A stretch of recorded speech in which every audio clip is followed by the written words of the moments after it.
જામનગરમાં કેડી એકેડમી ખાતે cyber crime, drugs વિરોધી અને ટ્રાફિક જાગૃતિ અંગે સેમિનાર યોજવામાં આવ્યો હતો, જેના અંતર્ગત 50 વિદ્યાર્થીઓ અને 10 સ્ટાફ સભ્યોને વિવિધ વિષયો અંગે માર્ગદર્શન આપવામાં આવ્યું હતું. અહીં સાયબર ગુનાઓ જેવા કે phishing call, fake shopping website, instant loan fraud, investment fraud અને ટાસ્ક ફ્રોડથી બચવા વિદ્યાર્થીઓને જરૂરી માહિતી આપવામાં આવી હતી.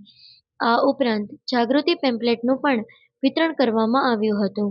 એસઓજી દ્વારા નશાકારક પદાર્થો જેવા કે ગાંજો, અફીણ અને ચરસથી થતા નુકસાન અંગે માહિતી આપવામાં આવી હતી, તેમજ આવા પદાર્થોથી દૂર રહેવા અપીલ કરવામાં આવી હતી અને એનડીપીસી સંબંધિત માહિતી 1993 હેલ્પલાઇન નંબર પર આપવા અનુરોધ કરવામાં આવ્યો હતો.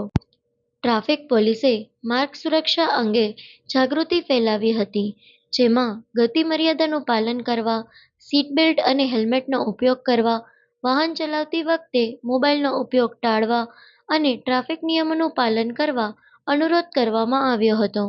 પોલીસ અધિકારીઓએ પ્રેઝન્ટેશન દ્વારા માર્ગદર્શન આપ્યું હતું. આ રીતે સેમિનાર દ્વારા વિદ્યાર્થીઓમાં સાયબર સુરક્ષા, નશા મુક્તિ અને ટ્રાફિક જાગૃતિના સંદેશ પહોંચાડવામાં આવ્યા હતા.